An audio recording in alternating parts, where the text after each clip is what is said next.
Oh, thank you, Deborah. I'm glad you liked the thumbnail. That was a fun one. I'm gonna talk a little bit about that in this video. Who else is on here? I see there's like 6 people logged on, anyways, but nobody's leaving comments yet. I don't want to get too much into things till I start seeing some people talking. So I know you have people a few minutes to get logged on who weren't here early. I'm just sipping some good coffee I just made up in my pour over brewer, and this is coffee that Deborah bought for me. It's my favorite Starbucks roast, the Italian Starbucks blend, the Italian roast, and it's not always easy to find. And she got me some a little while ago, and I just got into that bag, finished up the other stuff. Oh, the thumbnail was the photo was shot. That was actually shot on my iPhone, the photo, and then I just edited it using Snapseed, which is a Google product. It's an app for Android and iOS phones, and it's really, really easy to use. So I just did some adjustments to level out the image because it was kind of, tricky in that canyon. And then I don't think I put a filter on it or anything, and then just put the text in. They have a number of different text templates, and sometimes it's tricky getting them to work just right. But um, that's that's all I did for that. Nothing too fancy. So, well, hi Gina, and hi Sandy, and P. Annie Miller, Megan, oh Julie, and Christy. Well, everybody's popping on now, so itching to go. So I gotta speak louder. Let me check my microphone here. Should be hooked up. So I'll try and yell louder, I guess. Check the volume here. Make sure. Yeah. All right. Oh, Tony in Arkansas, Blue Eyes. Hello, everyone. Thanks for logging in today. Um, really, it's not very loud, huh? I don't know what's going on. I got the mic on and everything. Huh. Well, I don't know what's happening. Okay. Hopefully it's correct. So I apologize for the not so scenic thing here, but the this side of the van is facing west, and where I'm parked, and the west sun was coming in, and it's mix of clouds and sun. So when the sun comes out, it's like blowing out. It was too bright. So yeah, I don't know what's going on with the sound there. Some people say it's fine and some not. So I don't know what's happening there. I've got a mic on and everything on my end. Hopefully it'll level out. Maybe I don't know if it's something with the internet or with Google's servers or what. So hello, Wanda. So I am in the new van. As you get a little tiny sneak sliver peek here tonight, because it's way too windy to be doing this outside today, because they got a cold wind today. Oh, Carol. Oh, I hope you enjoyed the hiking video, and glad you're able to join tonight. We'll talk a little bit about that in a little bit here. Yeah, but so yeah, I'm in the new van. This is working out great for me. I could not be happier. I'm almost settled in. I got a few things to go yet, a few more things, minor things to get out of the car and get put away, and some of that's just a matter of figuring out the right containers to put things in, because stuff that fits in one vehicle doesn't fit in another vehicle because it's half an inch too wide or something to go where you want it or whatever. So I'm almost all settled in. And as soon as I am all settled in, I'm going to record the tour video. So I'll record that within the next couple of days, sometime this week still, probably a little later this week. But it's a really, really nice build, and I want to do it justice when I show it off. And that wouldn't happen if I had stuff piled around everywhere trying to get settled in. So I promise it'll be worth the wait. So I'm going to record that this week, and we're going to air that Monday coming up on Meander, our Meander YouTube channel. That'll be at 5:30 Pacific, 8:30 Eastern, and we're going to do it as a premiere, meaning Deborah and I will both be logged on at the time it goes live, and so anybody that wants to be there at 5:30 can watch it with us, and we'll be interacting in there's a special set of live comments for premiere videos, just like just like on the live video like this. Then there'll be normal comments underneath afterwards. So if you aren't able to make it at 5:30 Pacific, 8:30 Eastern on Monday, you can still watch it anytime after that. It's just that if you have a chance to get on then, it'll be fun because you can see it at the same time. Everybody sees it at the same time, and kind of like a premiere showing it of a movie. So it's kind of fun, and we'll be logged on, interacting in real time. So you won't have to wait for us to get to the comments. So let's see. I know it's a whole bunch of people popping on here. Let's see. Jay Roland and Don, and let's see, Rick. So, Noreen. Yeah, I am in the van tonight. What you can see, uh, I know Deborah's looking forward to seeing the van too. 'Cause she hasn't really seen it either yet. um, what you can see in this little slice mini peek is I have a comfortable chair to sit in, and that is really, really nice. So I'm enjoying that, and I'm loving the van. It is so comfortable, and I am really excited to be able to share it with everyone. I just want to do it right when I do it. So it's been a long time coming, so I want to do it right. So hello, Timothy and Catherine and Kat.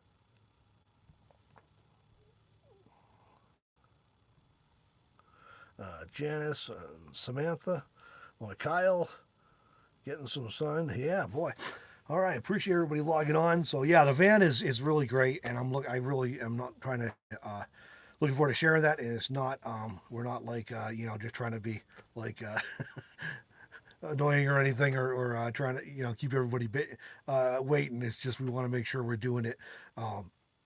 We do justice to it when we put up the tour because it's a really great setup. And my friend Greg that I bought the van from did a just outstanding job on it. And I'll talk a little more about this in the actual tour video. But what Greg did is something I recommend. He started out his first winter. He kept his place in Montana, so he was coming down for the winter to the desert. And he did a temporary provisional quick build the first year. And it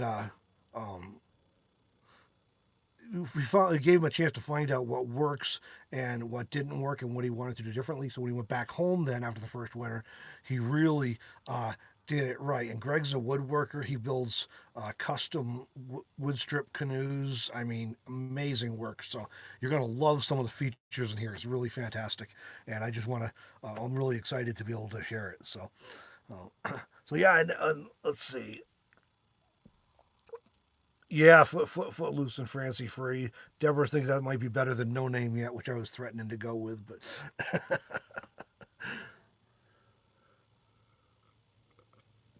I never did name any of my previous vehicles, so I don't know. I might have to change that and do this one, but um, uh, my minivan was previously named Tarkus before I got it with a Q, and I just never called it anything, and I never called the car anything, and never called the trailer anything, and never called the Echo anything other than the Echo, so. But I don't know. Anyway, so yeah, if some of you are saying you've seen that video I put up earlier, so just a fun little video I did. Nothing really special, but I used to live in Montana. You've probably heard me say that, and work up there. And the last place I lived up there before I moved down to Wyoming was in Absaroka, the little tiny town of. I should look it up. It's probably about 1,000 people or something. There's a census designated place. There's not even an incorporated town or city or anything like that, but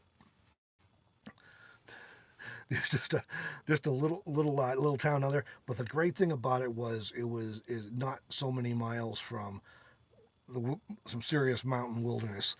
So I so I really enjoyed that, and the stuff I put in the video. There is one of the things that one of the places I used to go a lot.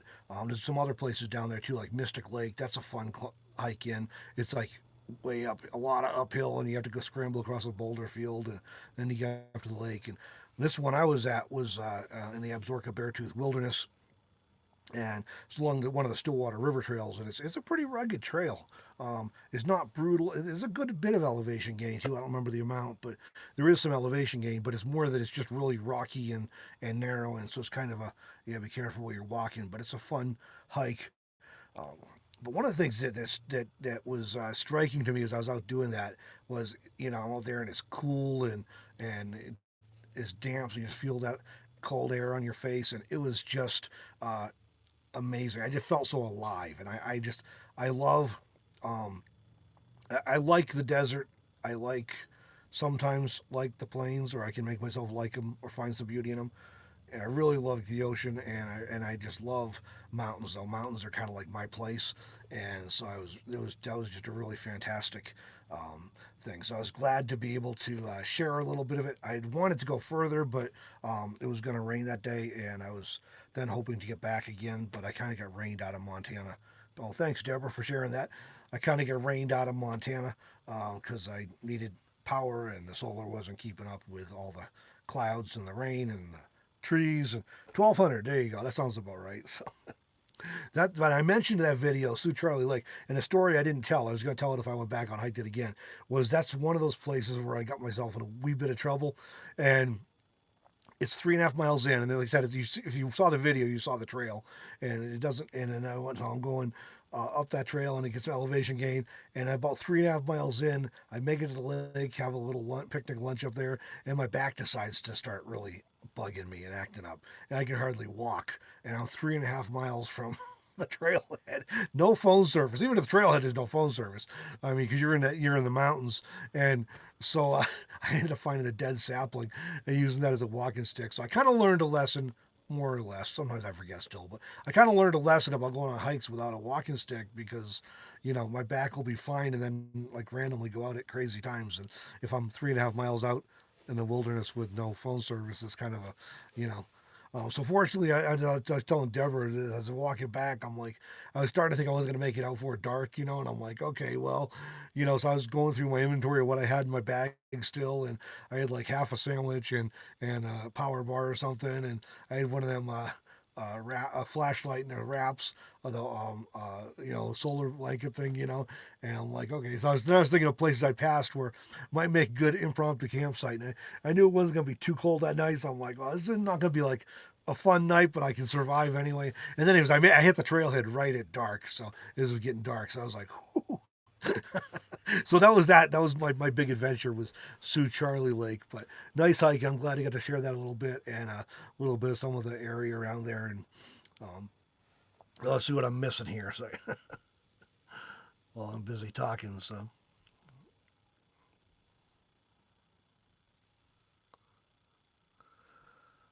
let's see.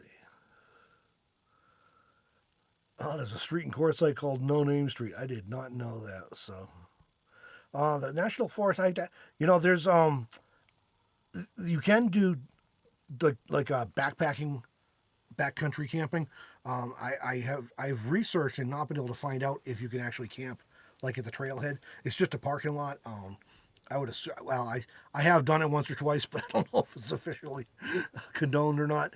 Um, but they do have like tent camping. If you're backpacking, you can do that out there, and it's just the standard. However far off the trail, or I don't remember the details, but there is a sign that covers those details at the trailhead. J. Thornton 64 sold my house, finally hit the road in a few weeks. Congratulations. Maybe we'll see you down the road here.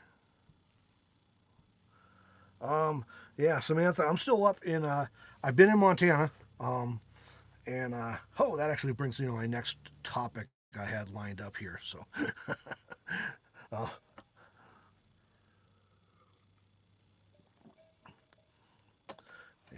yeah, that Julie's saying, um, nice to hear could have done an emergency overnight. That's good planning. That is something to keep in mind whether you're in a van or you're hiking. It's a good idea to always have a little bit of basic gear. Just kind of like if something goes wrong and it takes you a day or two to get help, you know. We get so used to these days to just grabbing a phone and calling for help. But if you get stuck somewhere for 12 or 24 or 48 hours, it's always a good idea to have enough stuff to stay safe and hopefully reasonably comfortable. And so I try and do that whenever I go hiking. If I'm going more than just a real short distance, I'll bring a bag with at least some basics, a little bit of food and water. And by the way, there's plenty of water out there, as you saw. Um, that's not necessarily. Uh, I didn't have a filter with me, but I mean, if it's an emergency, you can worry about your deal later, I guess. Um, but anyway, yeah, it's a good. I always so I try and bring a few basic things with me, just in case, because you just don't know. I mean, you could turn an ankle or a knee or something, and or your back goes out, and you just end up stuck for a little while. And that particular trailhead down closer to the first quarter mile, half mile has a not a lot of people, but a handful of people a day. So you have somebody who finds you. But if you're way out, you could wait a day or two or several days for help. So, and you're not going to be calling for it unless you got a satellite. So, Carol says the internet service is doing good. That's great. Where I got here, I'll tell you where I am in a minute. That's my next topic. But when I got here, that's the first thing I did was checked, and AT&T was usable, pretty decent, and Verizon was like blazing here. And then I got looking around, and there's a tower like a few hundred yards away. So, and that's a fairly new tower. But all right, see if I can catch up a little bit here. So, let's see. Let's see. MPG with a van. This van gets, I guess Greg tells me about 14 miles a gallon. Sometimes a little better. I'm guessing it's around there. I have actually not filled the tank up except for one time. I filled it up in Butte when I first, not long after I left Greg's, and so I haven't filled it up again yet. So I'll have to get gas before I hit the road again. So I'm guessing it's about in that neighborhood. It seems to be doing reasonably well. I made it from Butte to Columbus, which was like 200 miles on 3/8 of a tank of gas, and I was dragging the toad. And there's been a fair bit of mountains I've been dealing with too, so that kind of factors in there and makes it worse. So I don't think I don't want to be towing it long term a lot because it's kind of a it's well within specs for the weight and the capacity on this van, but when you get into the mountains, it really is working harder than I would like it to work, and I don't want to wear the van out prematurely on hauling a car around. So still figuring out how to handle all that. So let's see.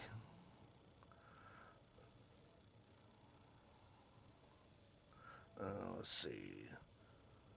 Yeah, this seat, and I'll go over all the details. This is a passenger seat in the van, and it is turned around. So I'll go over the details of that in the video Monday. But that it is turned around, and it's really nice to have that. When I first did it in my minivan, I just could not get over the difference it made in opening things up. So yeah, Greg only sold the van because he actually, and when you see it, you'll see that he built it out to be a long-term thing.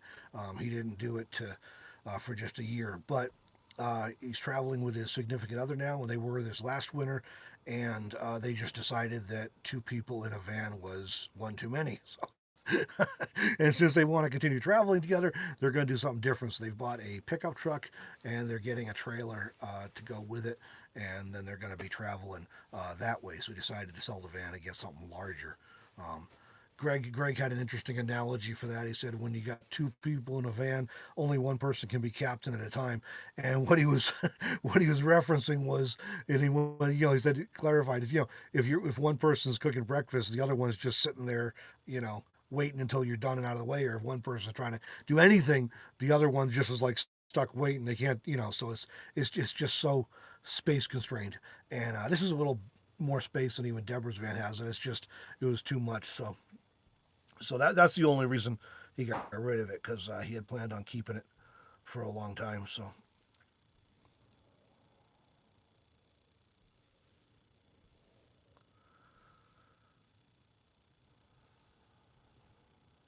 let's see. I'm trying to catch up again here. So yeah, coyotes are something to be. It is extremely rare for coyote to bother people. You hear about it every once in a while, and it's usually near a town or something. But anyway, we have never had the problem with coyotes for people is if you want to get a picture of them or something, or even get to watch them because they're so shy and skittish that they rarely bother people. But pets or anything like that is a whole. Yeah, you have to watch out for them with pets because they don't. Nature can be brutal. Let's just say that.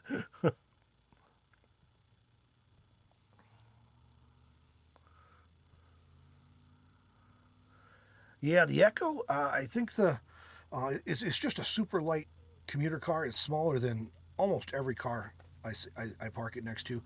It's just a little two door. I think the base weight is right around 2,000 pounds. It's a complete no frills vehicle, manual windows, manual locks, manual transmission. Air conditioning wasn't even available as a factory option in that car. You had to get it as a dealer add-on, and that does have the AC in it, fortunately. But yeah, really light, and it's got the 5 speed. And if I hold it to 65-ish, I was getting about 43, and then I put new tires on it right before I went to Montana because I had snows on, and the back ones were really bald, and the front ones were noisy, because they're snow tires, and so with the smoother tires, I bumped up to 45 miles a gallon. So I'm really happy with that. Um, that was nice. Let's see.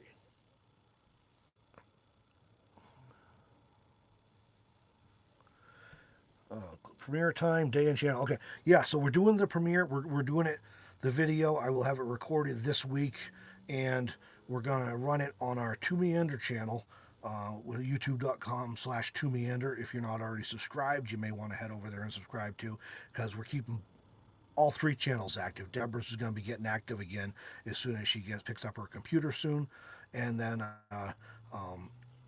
other way, but we're keeping all three channels active, and we're kind of segmenting a little bit. And this is I won't bore you with a lot of details, but it's strategic because it works better with YouTube and the way they send notifications and things. So we're keeping tours and how tos and that kind of things on To Meander with both of us. And then, Deborah's doing like her vlogging and stuff. And mine, I'm kind of working into exactly what I'm doing, but it'll be different from To Meander. So there'll be maybe some vlog type stuff and definitely some nature and scenery stuff, and possibly something else I might be throwing in that I'm considering. So, oh, hey, there's Greg. How's it going, Greg? And Greg Smith here, everybody. This is Greg, who's just bought this van from. Hey, Greg, the van is going fantastic. I am absolutely loving it. It's working great. Um, thank you, Joan. Joan just sent a donation through PayPal there. Appreciate that, Joan. Yeah, the van is great though, Greg. I am so loving it. I was just telling everybody that I'm doing it. I was just telling them we're doing a To Meander. We're running a full tour video on To Meander channel on Monday at 5:30 Pacific, 8:30 Eastern, and it's going to be a premiere. So we'll be logged on at the same time, and it has a live chat thing going. And what I was telling everybody was you did such a fantastic job on this build that I refused to do the tour video until I get everything put away and stuff to do it justice, because it just wouldn't do it justice if it was messy with stuff around. And I'm like, probably like 90% there. But it's just the final tweaks of the last little things that I got to get put away. So um, that's looking forward to running that video Monday. I can't wait to share it. So because I'm really enjoying this van. So now let's see.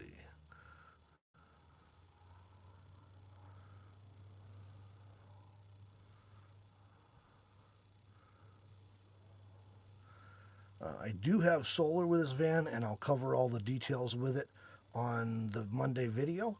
But I do have solar, and that's actually was one of the reasons I bailed out of where I was at, because um, between the cloud cover and the rain and a, a lot of the campgrounds in Montana that are along rivers, they're in what they call a riparian zone, and so you have all the vegetation along the riverbanks.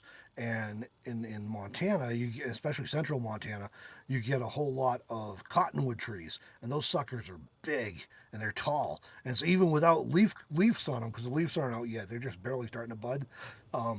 They cast a lot of shadow, and so it's really difficult to get a solid, get a clear sun exposure in a lot of those campgrounds.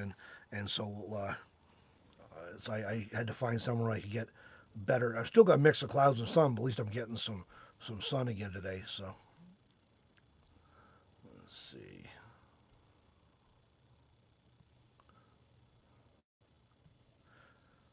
scrolling back through. Greg says he recognized the duct tape, and Greg, and I noted it was nice. He has a passenger side written on it, so I knew which side was for which window. That was convenient. So,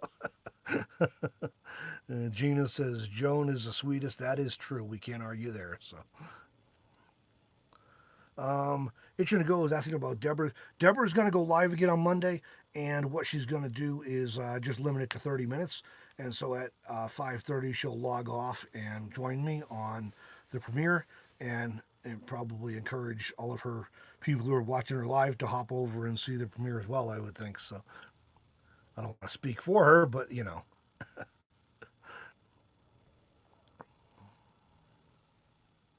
Yeah, Greg says is never all the way done. Isn't that the truth? But I will. I've been telling. I told Deborah, Greg, this build is so close to.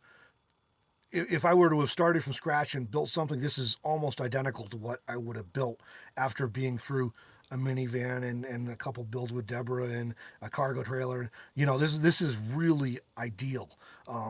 It's almost exactly what I would have done. Oh, Catherine just sent a donation through PayPal. Thank you, Catherine. I appreciate that. Those those uh, those things really do help and add up.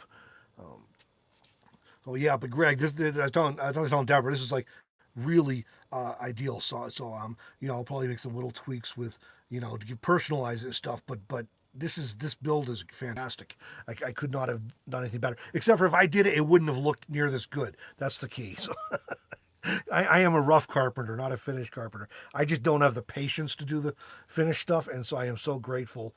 Like that Deborah's cousin Mike helped out with her build so much because it came out way better than it would have if I did it. And what Greg did in here, he's just so nice. So really looking forward to showing that off. So oh yeah, there we go. There's Deborah. She'll be on at 5 on Monday. Jones says, Greg, you made Robert a very happy camper. That is the truth right there. So, and yeah, guys saying the outside looks nice. I love the paint job on his van. For one thing, it's not white, but it's kind of a three-tone gray and black. I really like the look of it. So it's really that's really really fun. So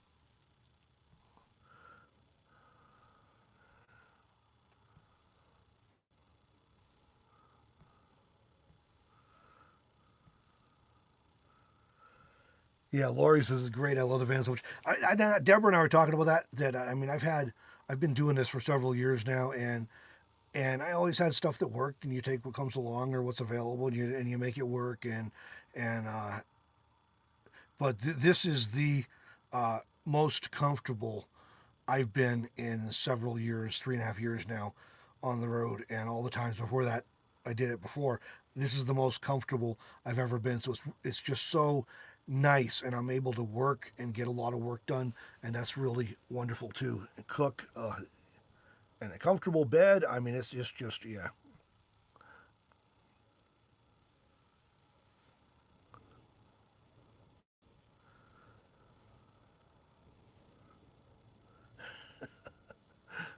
Yeah, and I've got you'll see the spice racks in here, but I got a spice rack that Greg made for me a couple years ago too. So this is I influenced the build through my channel. So it was funny when we were hanging out in Arizona a couple winters ago, and I'd mentioned something. He's like, "Oh yeah, I saw it on your channel." Oh yeah, forgot I talked about that.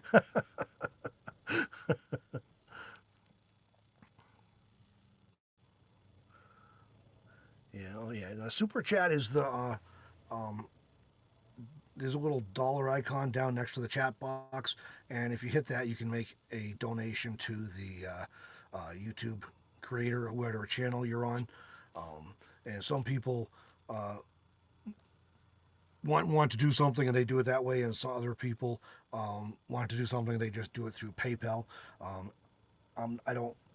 I'm not going to complain either way. PayPal is faster for those who want to do that. Some people don't like PayPal's, which I understand too, but I just don't have much of a choice about using it because of the work I do. So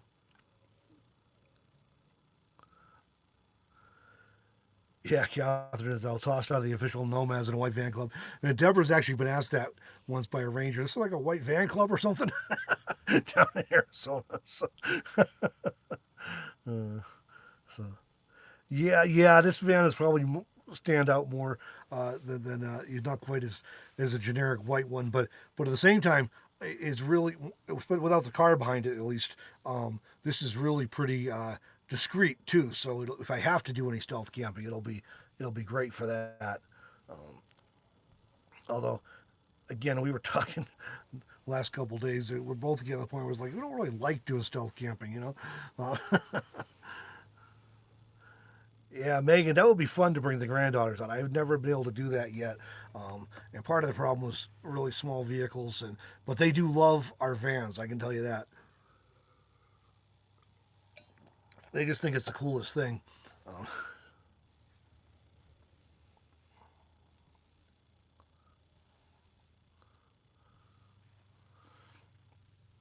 yeah, not that there's anything wrong with white vans.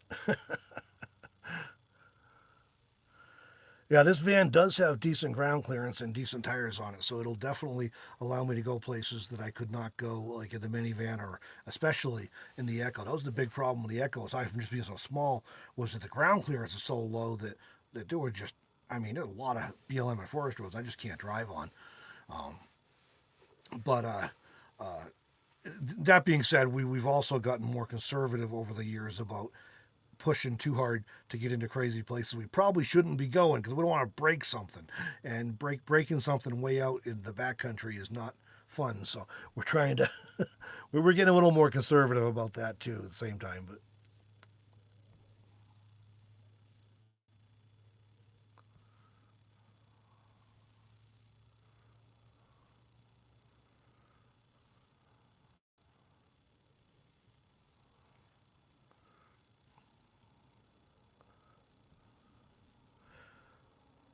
yeah, Kyle, I've been using it for a long time and I have never had a problem. Um, and they make it easy to to they make it easy to do stuff that will be really difficult for uh, small businesses or independent creators or artists to do otherwise. Trying to deal with conventional uh, merchant accounts and stuff in gateway processors is a nightmare, and it tends to be very expensive. So the fees PayPal charges are like better for small people like us than we could ever get from a regular gateway and merchant account. Is not unlike like Amazon and Walmart. They have the leverage to get good deals, but we're kind of works well for us anyway. So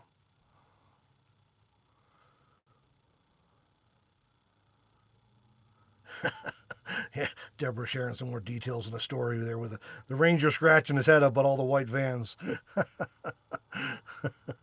So how's the weather? It's pretty all right where I'm at. It's kind of a cold wind, but the sun's breaking out of the clouds again. It's getting sunny again, so that's nice too. It's supposed to be start getting nice after today. Nicer again. We had kind of a week or so where we had a storm come in Tuesday last week. That hit Montana and Wyoming, and that was kind of a pretty big snowstorm, and so it's kind of been off and on since then, with not snow again, but off and on rain and clouds and kind of cool, and so it looks like it's finally trending up again now, and so that's good. I hadn't seen sun since Friday, so it's nice to see the sun breaking out again today. So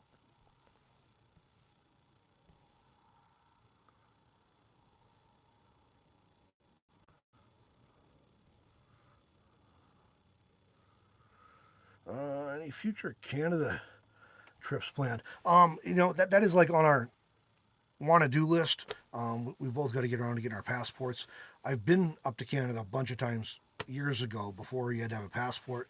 I used to take the kids up there, and so I used to do it a lot. But that is definitely something we'd like to do again. And then of course I got to plan ahead. I want to go to Alaska sometime too, and I got to plan ahead for that too because typically I go up, I hang around Wyoming area for the summer, so I don't have to do that, but I just have to plan ahead and make sure I spend some time there in like spring and fall instead. So but that's on the list. So, Noreen says a coworker is headed to Montana. Any snow next week? Not that I'm aware of. At least the places I was, like in central Montana and northern Wyoming here, the mountains are always, you never know. But for the most part, it's supposed to be getting pretty nice. I believe after starting tomorrow. So should be safe from what I've seen. Oh, 72 up in Canada. That works.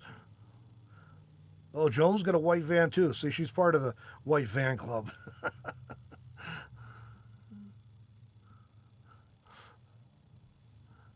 you go. And Megan says he got a son for the first time in 8 years.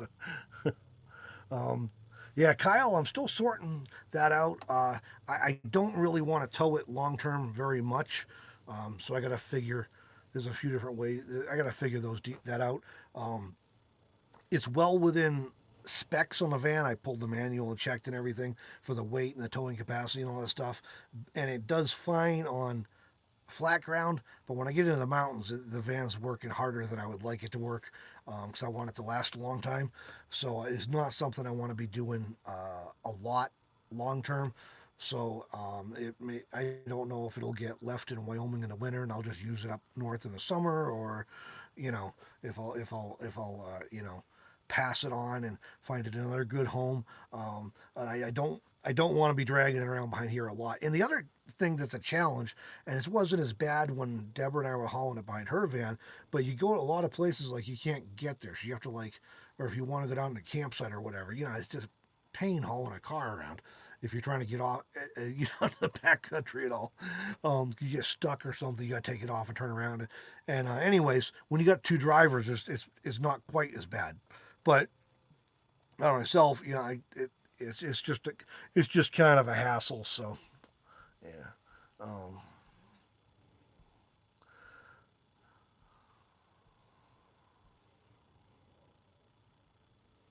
so I'm still figuring out the details, but it's not something I want to do a lot. So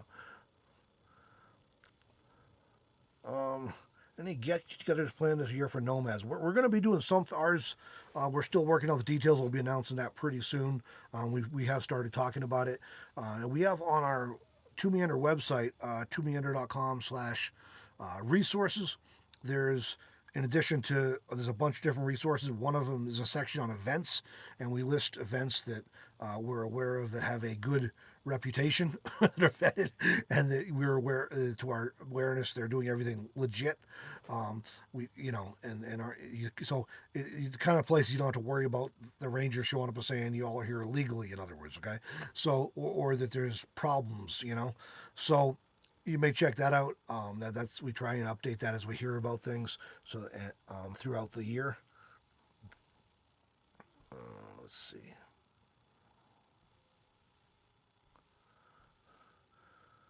Oh, Kyle's painting her short schoolie white too. There you go.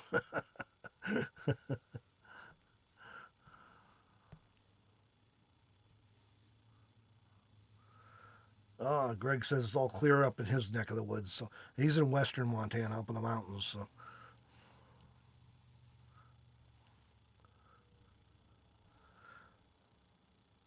um,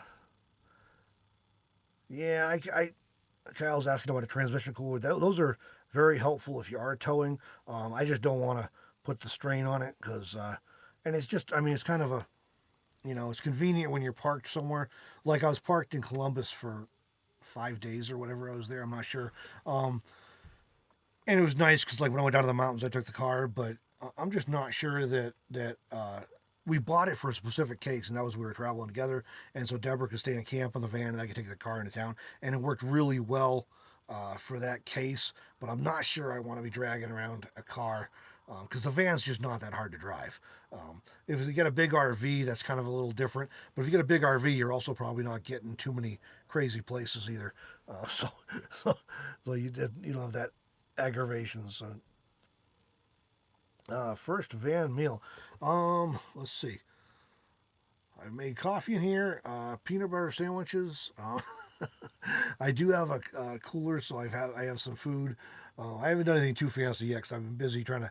I was trying to a little behind on work for the first few days, and then trying to get things put away and sorted out. So I've been keeping it a little simple, but I will start cooking some pretty quick here now that I'm getting settled in. So um, we had a generator that when you served us well while we were in Nevada, but we passed it along to someone else who needed it because when I left Nevada to go to Wyoming, I was in the Toyota Echo, and there was absolutely not room to carry the generator in the car and me. And Deborah doesn't have, we don't have the hitch haul anymore, so there was nearly nowhere for her to carry. She had to put it in the van and a gas can in the van, and she's got enough solar that is rarely a problem for her anyway. So I think, yeah, I would be. They're just so darn noisy and smelly. I just don't like them. Um, it met a need for us in Nevada because we were remodeling the van and everything, and so our solar situation was disrupted for a while. So it was nice to have an alternate power source during that time frame. But generally speaking, I just don't care for them. So what I have done the last few years is if I was getting into a cloudy or a rainy spell and didn't have enough solar, I just went to a paid campground, like a state park or county park or something, and paid the $20 a night or whatever for electricity. And then you can get the batteries charged up if you got a charger, and you can work and everything. And when the sun comes back out,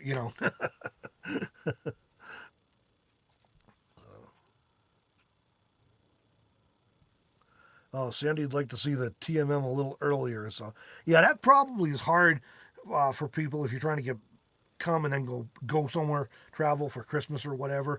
When we started doing that, we were thinking primarily of we just assumed we just assumed it would be people who were already in that area. We didn't really envision that people would be coming there on purpose for that. So we will keep that in mind, Sandy, while we're planning. Yeah, I could use a robo vacuum. That would I need to get a vacuum or a broom of some sort. I was crawling around on my hands and knees earlier, picking up pebbles and little bits of stuff that got dragged in and dropped in the trash can. So yeah, white is good for summer for reflecting the heat, keeping it cooler. But this van's well insulated, so we'll cover all those details Monday. But this van's pretty well insulated, so I think it'll make out all right. But uh, why do you prefer desert to greener areas? I actually like greener areas. It's just that in the it's convenient. The Southwest desert area is really convenient in the winter. It's not quite as warm, oftentimes as Florida or South Texas, but it has an abundance of free camping, which is really nice. So it gives you options. That doesn't mean that we'll do that every year. It's just that that's what we've done the last few years, because it's just a convenience thing, really. That there's so many options there, and the weather is generally okay. Although I think a lot of people were scratching their heads this year, like, what are we doing here in the desert? Because it wasn't all that warm this year. It definitely wasn't dry. So,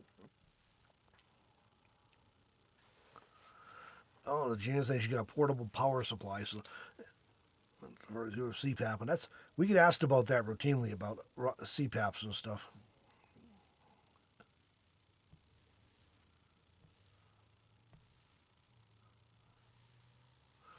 Oh, yeah, I understand that, Sandy. I got a granddaughter has a birthday party on Sunday. I just found out coming up, so I got to try and be there for that. The one's turning 5 this year, on this month. So yeah.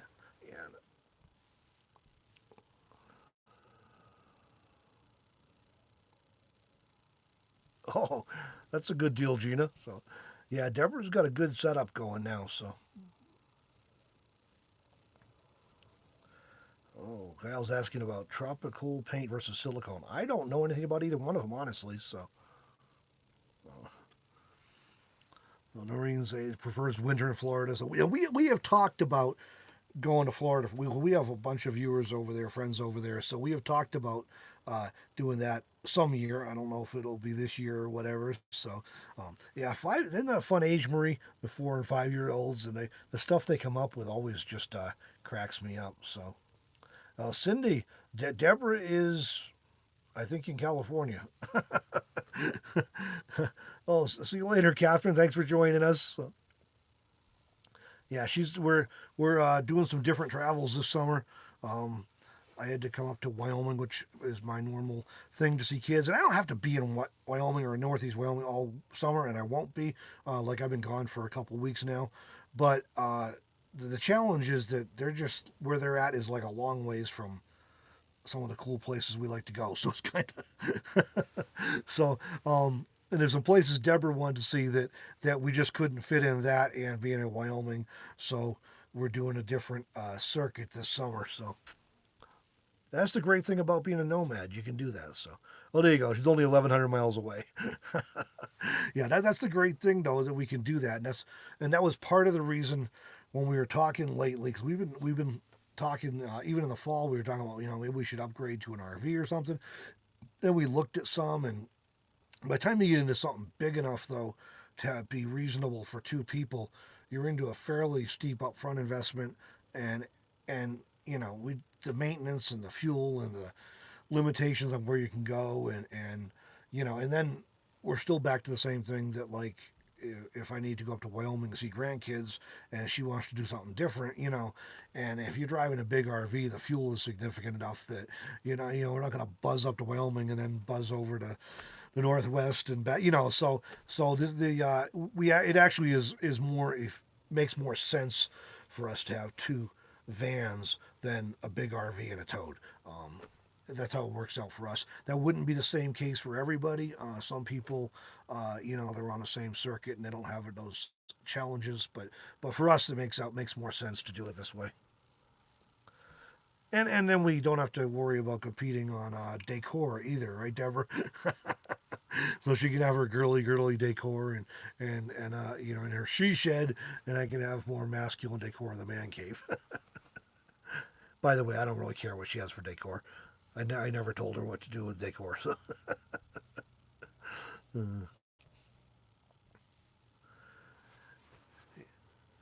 Yeah, Christy, if you get in touch with Deborah, she may be able to throw you some general ideas. She's done a lot more traveling in California than I have.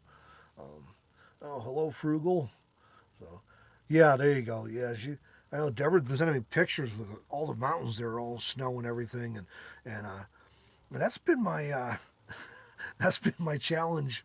Um,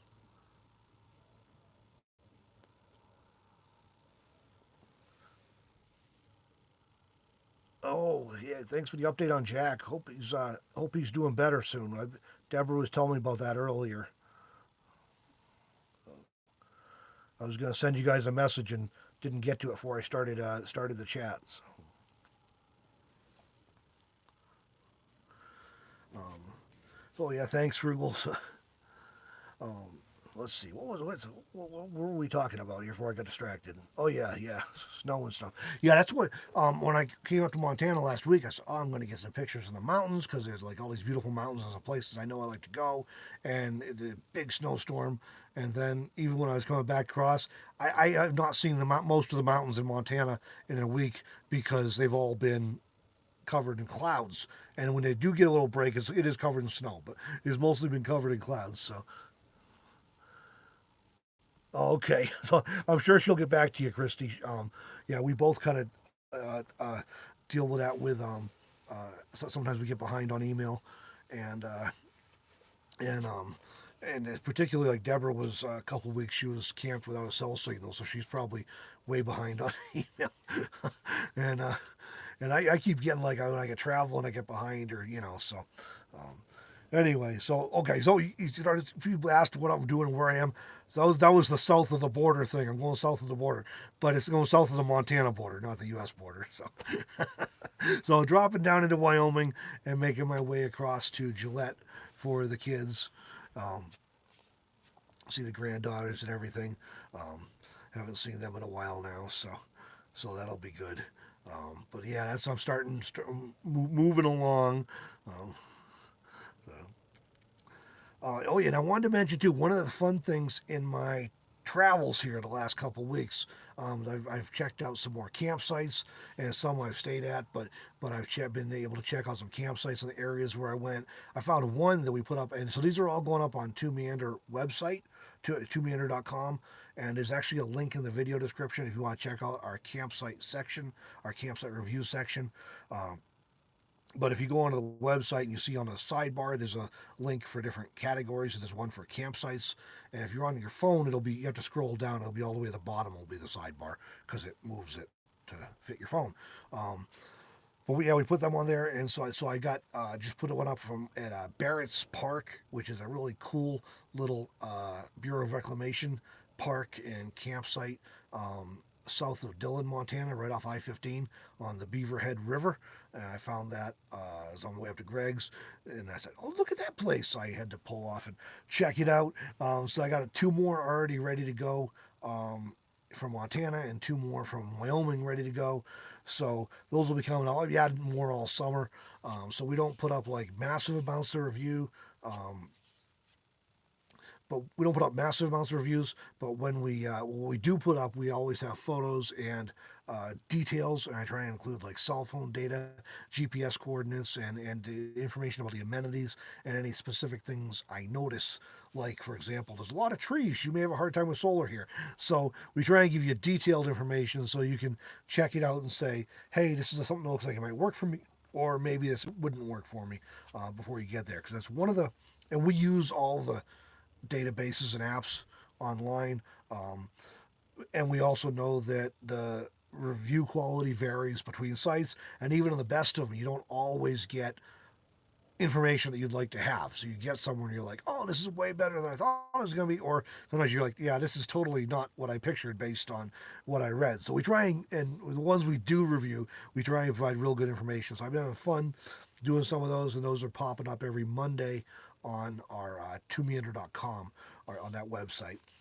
Um, so you might want to check those out if you're doing any traveling or gonna be doing any traveling. We don't have a slick search thing with a map or anything like that, but you can just go to campsites and browse, or you can just use the search bar and type like campsite Wyoming or campsite Arizona or Ehrenberg camping or anything like that, and it should pop up. You should be able to find them. So. Yeah, this van I think I will not take up for hot pass. It actually would do better than the minivan did, I'm sure. But I'm trying to be a little less risky on.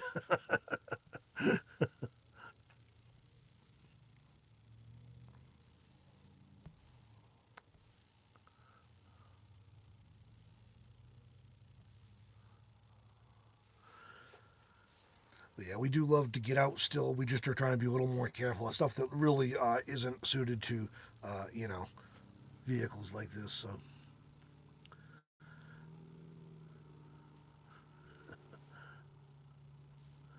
yeah, some of those electronics companies have tough names to to pronounce. I always laugh when I see even tech reviewers are like, yeah, I don't know, I give up. I'm not trying to try that.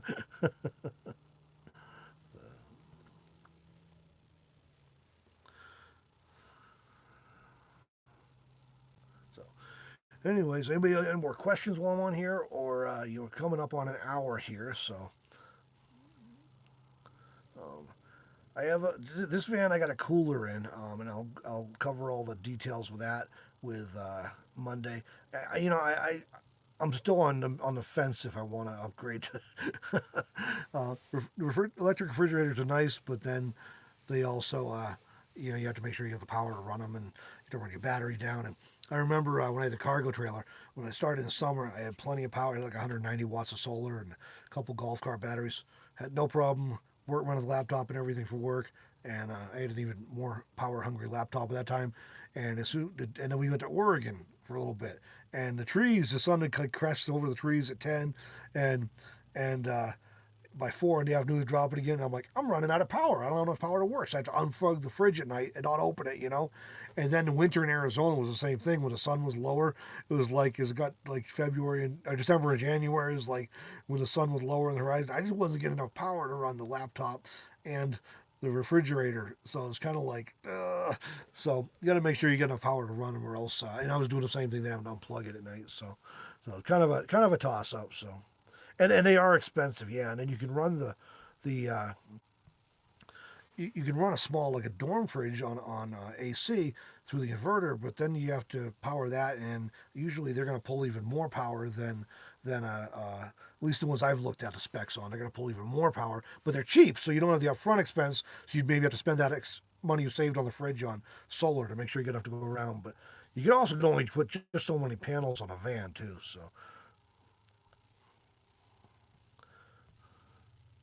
Deborah says, before the premiere, what is your favorite thing so far about the van? Um, all around, just try and pick one here. The different angles of the body. It's just comfortable. Um, that's my thing. It's comfortable. I don't mind being in here.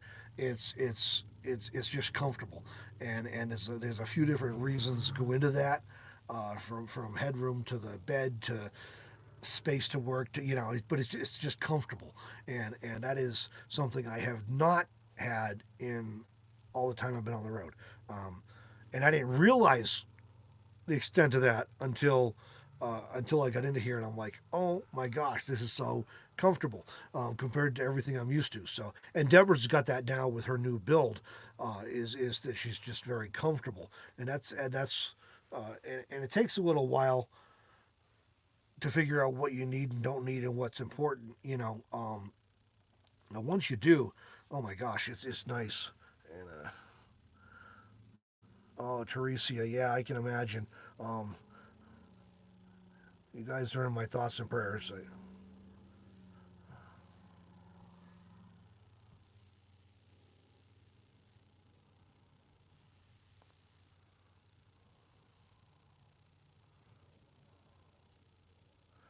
Okay, did I get your question answered, Deborah? Some of the latency thing here kind of catches up. So, oh, there we go. Okay. I can't quite stand up straight, but pretty darn close. And Deborah likes to tell a story about her late friend Fred, who was in I forget what, some small vehicle, and one day he went out and bought a trailer, and that was what he told everybody was he was never laying down to put his pants on again. And I think of that every morning when I get dressed, and like I can stand up and get dressed instead of having to lay down to get dressed. So I think of Fred, who I never got the chance to meet, but.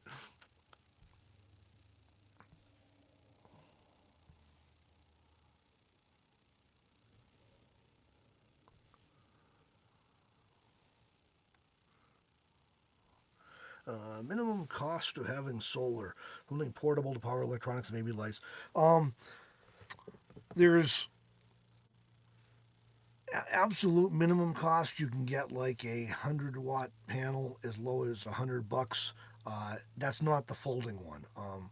The folding suitcase ones are more expensive, and the flexible ones that aren't really flexible, they're just light and thin. Those are more expensive. So if you got room to store it, a single 100-watt panel will cover you pretty good for basic stuff. I've heard of people trying to run refrigerators on 100 watts, but it's kind of, if you're not recharging off the engine and driving a lot too, I would be reluctant to do that. It might work okay in the summer if that's all you're doing, really, that and your phone. Um, but in terms of like lights, LED lights and recharging your phone and all that stuff, you may get by with even a smaller panel. I think and then you get into having to have like a battery and stuff. Cheap deep cycles you can get a pickup around $100, but they are lead acids. They vent. Um, yeah, that's the panel I'm talking about there that Deborah just put up a link for. Um, you know, um, you have to get a controller. You can get a cheap PWM controller for 10 or 20 bucks that'll handle a 100-watt panel. What a lot of people are doing, if you can, so that's the absolute cheapest. You can probably get into it for like buying new stuff, $250 or $300 maybe.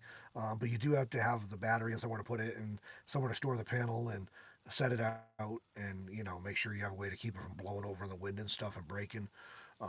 So that's like the bare bones, and you can also mount that on a roof. Then that's what that's actually, if you have roof racks, it's not too hard to do that, and that's you don't have to worry about it then. Um, what a lot of people with basic needs these days are doing is it costs a little more money, but it saves a lot of steps, and that's getting one of those power packs, or they sometimes call them solar generators or something, and they run from super fairly inexpensive, a few $100s, up to a lot of money, like thousands. They're not really generators, is the thing.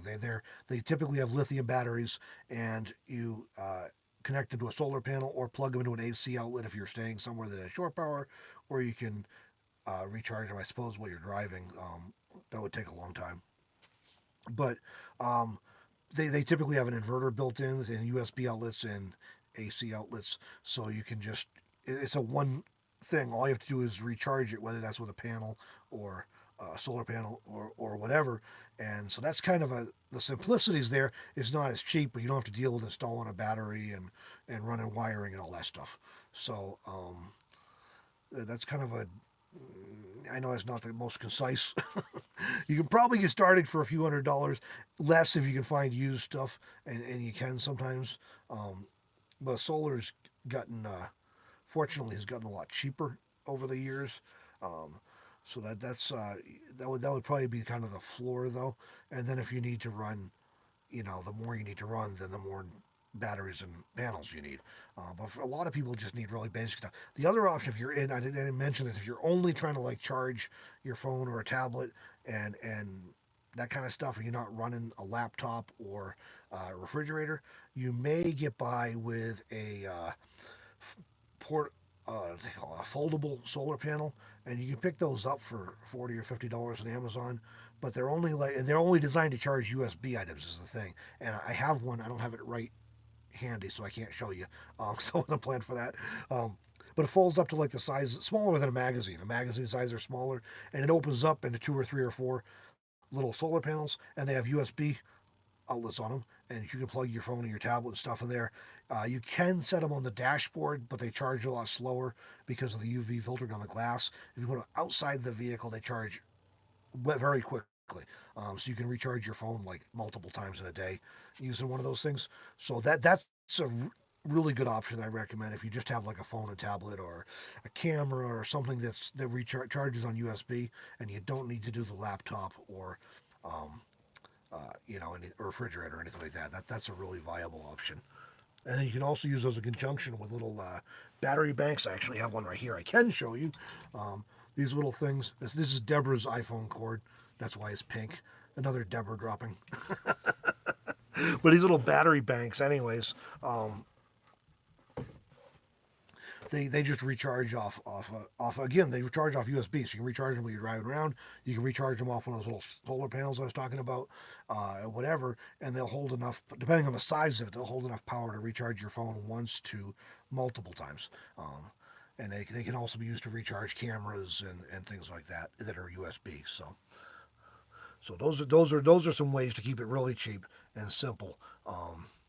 And for a lot of people, if you're in a small vehicle or a car or whatever like that, that can be a viable option if you don't need to run um,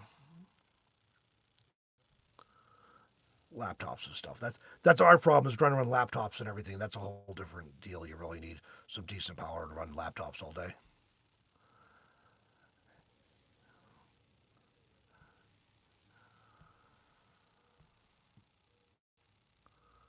Oh man, yeah, that fridge would probably suck down the batteries pretty quick on an RV. If you don't have solar coming back in to keep it charged up. Uh, Doretha, hello.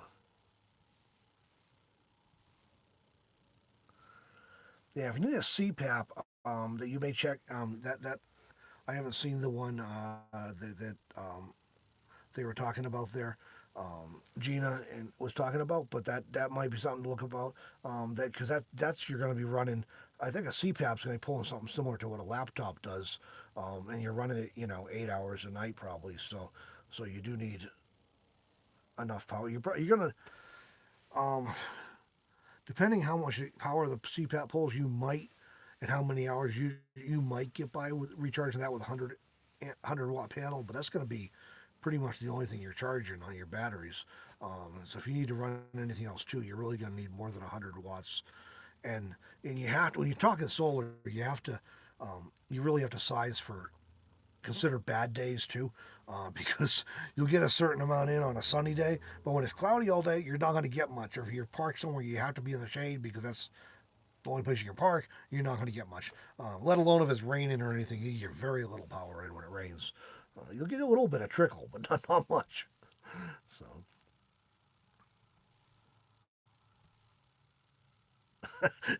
Deborah was wondering where her cord was. So I've just been saving it. I figured when we go somewhere together again, you can use it.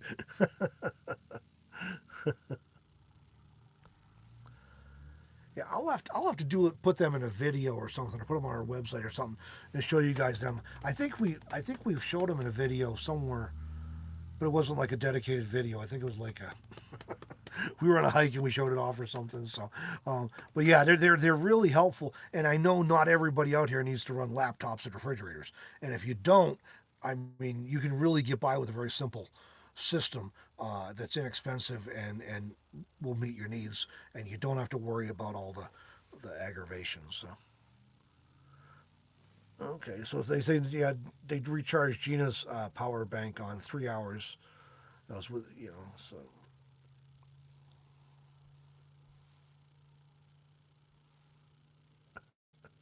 Pink is my color. There you go. Yeah, and I use those. I mean, I'm not saying it just theoretically. I've used these things a lot. I use them hiking. I use them when I'm in the car. And charge stuff. Heck, I use them sometimes in the van, even just for fun. Or when we were staying at Nevada, we were at Lisa's and Spencer's place, and we were using one of their RVs, and that didn't have power in it, so I'd use those things in there. So really handy, and they work well together.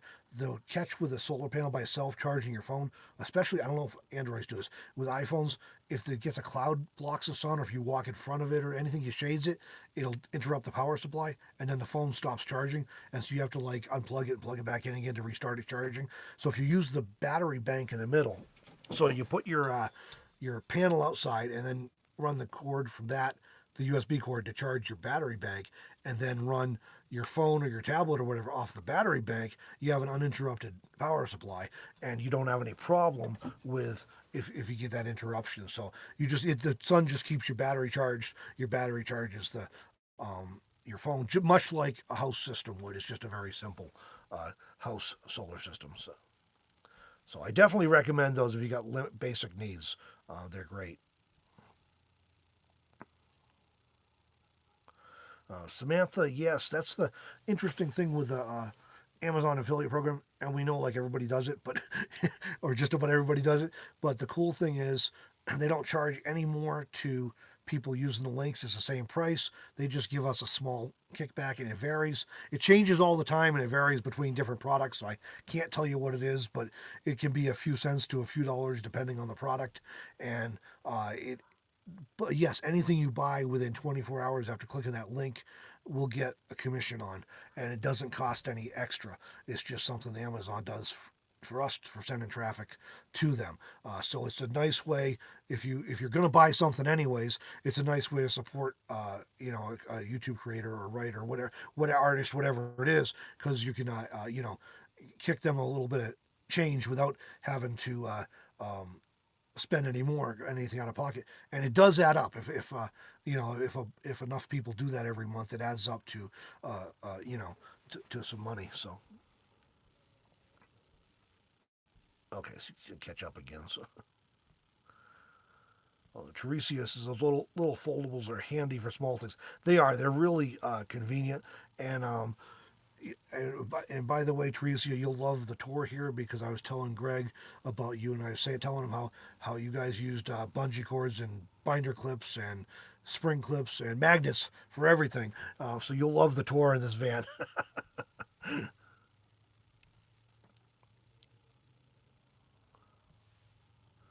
Oh, good night, Megan. Have a good night. And Yeah, and Itching to Ghost is a battery bank and a little solar unit. Works for when your power's out and stuff too. And that's a great backup. That is true. Even if you have normal electricity, or even if you're, and I say that too with a van. Even if you're in a van or an RV and you normally have power, if something goes wrong, you at least can recharge your phone and your, you know, satellite GPS and all those things while you're waiting for to get things fixed or for the power to come back on if you're on grid.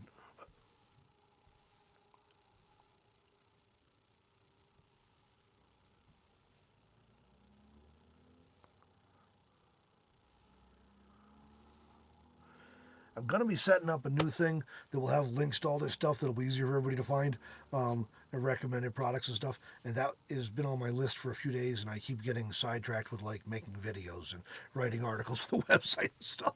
But that's coming tonight or tomorrow, and so that'll be coming soon. That'll be easier for us to share links. Oh, May, thanks for joining us. Have a good evening.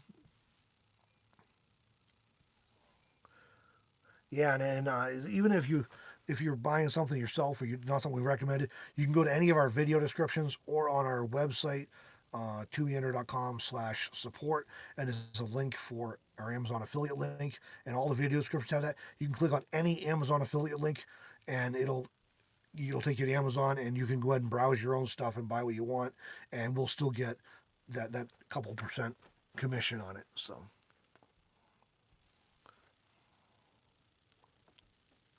And that's why we like it because it doesn't cost anybody anything. So it's kind of a win-win. I believe it works with Prime. I'm pretty sure. I think the Prime pretty much affects is the shipping deal, and this is we don't get any commission on shipping charges or anything. It's only the product itself. So I believe that's all the same.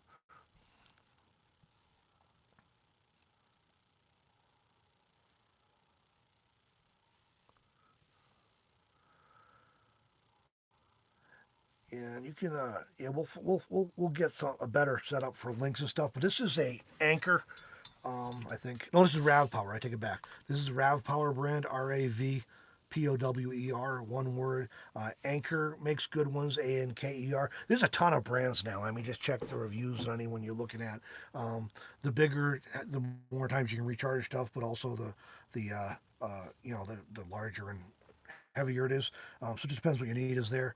But those are a couple of big brands, and I believe the little portable solar panel I have is a Rav Power, I think, and that's like 16 watts. It has three panels, and it's got two USB ports on it.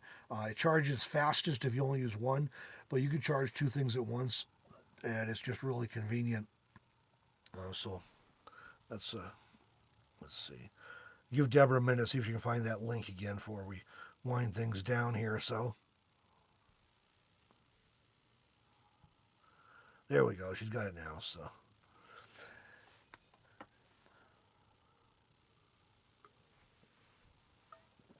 yes, they're good. They're good products, and they work well. And I've had these for. I'm trying to think how long I've had these. Um, I got them from actually Bob Wells to do a test with. He wanted me to test because I was in a minivan. Um, had limited solar. Didn't really have enough for everything, so I tested some LED, a bunch of different LED lights and these battery things. And so it's got to go back. This is like before the minivan video, so it's got to be like 2 years I've had these things, and they're still working great. So that's I've been really happy with them, and they just work. You don't have to you know do anything fancy or they just work. Oh, there goes Patty. We have any meet and greets up north? Um, I am in the Wyoming area Montana area this summer. Um, we have talked about doing something up north, but it's going to depend on. We'll have to leave that to Deborah because it depends on her schedule. If we don't do it this year, we would like to do it at some point because we know not everybody goes to Arizona for the winter. So we would like to do some other things as well. We just got to. So we'll have to. It'll come down to Deborah's travel schedule. She's going to make it over during the time frame when lots of people are up there still. We may see if we can do something up north this year. Then we'll have to get on the stick and figure out where we can do it and all those kind of things. So All right. Well, I think that's we've been on an hour and a quarter here, so I'm going to go ahead and start winding this down. Um,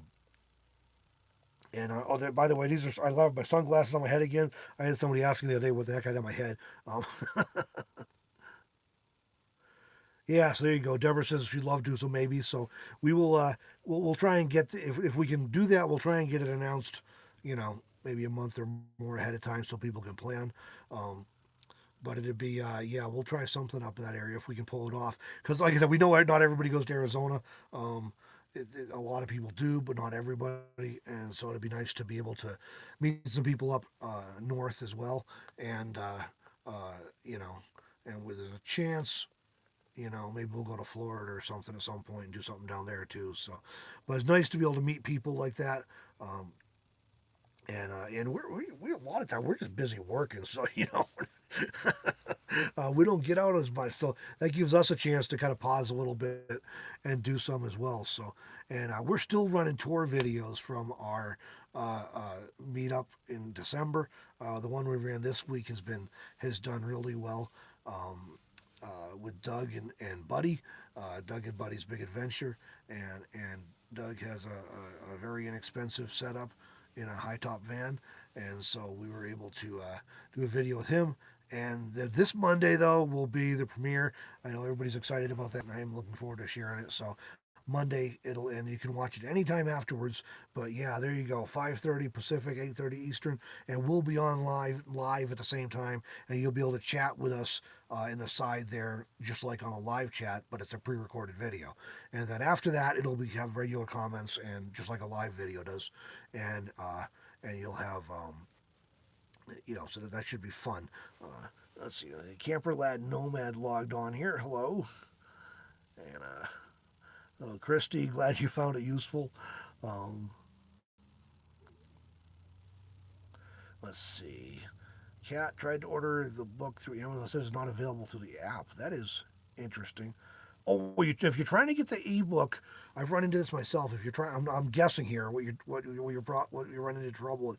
If you're trying to use the Kindle app, it typically won't let you buy books through there. So you have to go to Amazon.com, which you can do, or I don't know if you can do it in the Amazon app either. I'm not sure.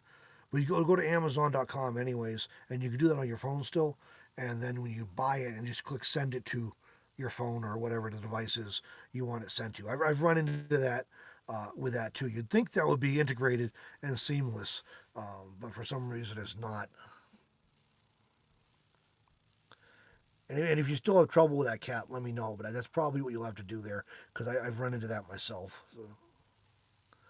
So, all right. Well, I appreciate everybody joining us tonight. Oh, there you go. Deborah throwing up the link for me. See, it is really handy having some help when you're doing these live chats because you can't do it all while you're on there yourself. So,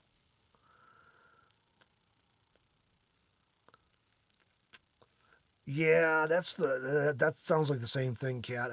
I think I ended up going into just to Amazon.com and ordering it and sending it to the phone. I could read it on the phone then. I don't know why they don't have that integrated. You'd think it would. So, and yeah, Jack and Teresia, prayers are with you and thinking of you guys tonight. But thanks everyone for joining. I really appreciate it. And yeah, definitely Monday we'll have that video up on Meander, so look forward to that. So you can finally see the van. I'm almost totally settled in, so looking forward to sharing. So, all right, everybody, we'll catch you in an upcoming video, and we'll probably see you on Monday.